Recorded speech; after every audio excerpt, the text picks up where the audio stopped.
ছিল না। আমরা খুব খুব গরম, দুর্গাপুর বোলপুরে এপ্রিল মে জুন মাসে কিরকম গরম থাকে সেটা সবাই জানি।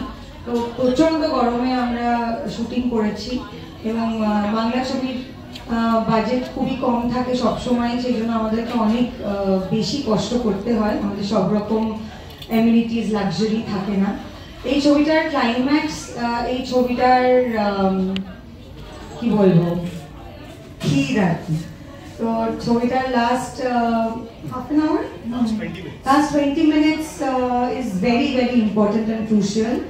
আর শিল্পীর ক্ষেত্রে, একজন অভিনেতার ক্ষেত্রে আমরা যদি বলি 10 বছর আগেও যেরকম ছিল এখনো ওরকমই আছে, সেটা একটা is very bad, it's not a compliment, it is absolute shit. তো সেটা আমি এই বাজে কমপ্লিমেন্টটা আমি বিক্রমকে দিতে পারবো না, কারণ আমার মনে হয় আমাদের জীবনের সমস্ত অভিজ্ঞতায় আমাদের কিছু না কিছুভাবে সমৃদ্ধ করে, আমাদের অনেক কিছু শেখায় এবং ব্যক্তিগত জায়গার আমাদের যে জার্নি থাকে সেটা আমাদেরকে অভিনেতা হিসেবেও অনেকটা ম্যাচিওর করে তোলে। And Vikram is very good in the film. আমি ওর প্রচুর কাজ দেখি, সবই দেখি। শুভ নববর্ষের অনেক শুভেচ্ছা জানাই সকলকে। নববর্ষ কাজে কাজে কাটাতে কি পছন্দ করো? বড় সবকিছু কাজে কাজে কাটাতে পছন্দ করি, আমি সবসময় কাজ করতে ভালোবাসি।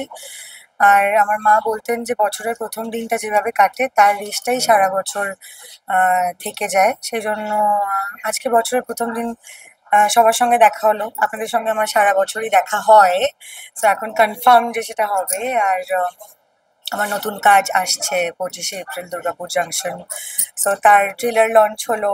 অ্যান্ড কাজের মধ্যে দিয়ে দিনটা কাটলো। আর আমার যে পার্সোনাল টিম, আমার হেয়ার মেকআপ স্পট, আমার অ্যাসিস্ট্যান্ট, ওদের সাথেও আমার অনেক দিনের সম্পর্ক, আমার বাড়ির লোকের মতোই। তো ওদের সঙ্গেও আজকে দেখা হয়ে গেল কাজের সুবাদে।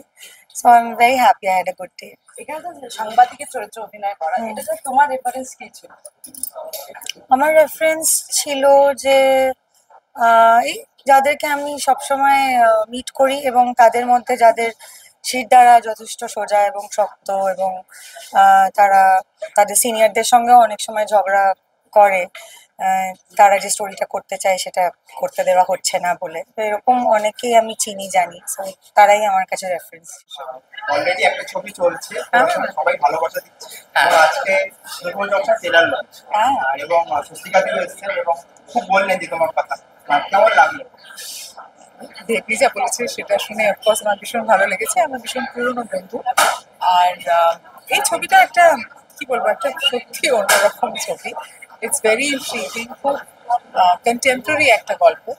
আর ছবিটার যে পেস, যে স্পিডে ছবিটা চলে সেটা খুব টান টান। I think that's something the audience is going to enjoy, আশা করছি। থ্রিলার তো খুব চলছে, কি বলবেন? দেখো, থ্রিলার জনরা সকলেই পছন্দ করে, যেটা নেটফ্লিক্স অ্যামাজনে দেখে। এটা আমাদের বাংলা ছবির ক্ষেত্রে I think thrillers have their own impact, and আশা করছি যে সবাই পছন্দ করবে। ট্রেলার লঞ্চ তো অবভিয়াসলি খুব ইম্পর্টেন্ট একটা বিষয়, কারণ আমাদের সিনেমা রিলিজ করছে 25শে এপ্রিল, তার 10 দিন আগে আজকে ট্রেলার লঞ্চ হলো।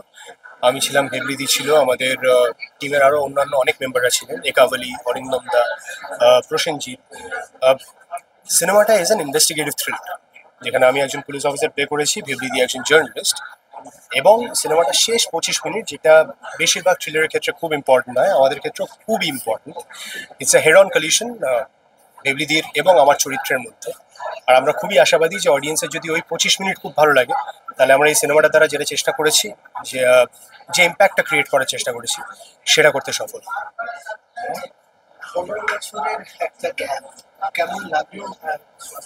15 না, 10 বছরের গ্যাপ। আমরা 2015-এ শ্যুট করেছিলাম এবং 2025-এ রিলিজ করছে দুর্গাপুর জাংশন। 10 বছরের gap. Bheblidi is a brilliant actress, আমি এর আগে অনেকবার বলেছি। আর আমার মনে হয় যে ভালো অভিনেতাদের সঙ্গে কাজ করার সময় আমাদেরও পারফরমেন্স আরও অনেক বেশি এনহ্যান্সড হয়ে যায়। এক্স্যাক্টলি সেটাই হয়েছে দুর্গাপুর জাংশনের ক্ষেত্রেও। আমি আশাবাদী যে আমাদের অডিয়েন্সের সিনেমাটা ভালো লাগবে ইটস আ থ্রিলার বাঙালিদের এমনি খুব পছন্দের জনার, কিপিং মাই ফিঙ্গার্স ক্রসড। দেখা হচ্ছে সিনেমা। একটু চরিত্রটা শুনুন।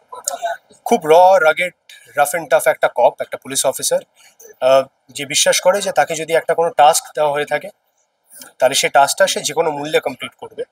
নিয়মও যদি তার মধ্যে বাধা হয়ে দাঁড়ায় তাহলে সেই নিয়ম ভাঙতেও সে রাজি, সেরকম একটা চরিত্র। তার কথাবার্তার মধ্যে, তার আচার আচরণের মধ্যে একটা অদ্ভুত অ্যাগ্রেশন কাজ করে, যে কারণে তার নিজের ভাষার ওপর অনেক সময় নিয়ন্ত্রণ থাকে না, খারাপ কথা বলে, গালমন্দ করে ফেলে এবং থেকে থেকে হাত তুলে ফেলে লোকের উপর। সেরকম একটা চরিত্র, সম্পূর্ণ আমার ব্যক্তিগত জীবনের থেকে আলাদা একটা চরিত্র, অবশ্যই করতে খুবই মজা লাগছে ডেফিনেটলি।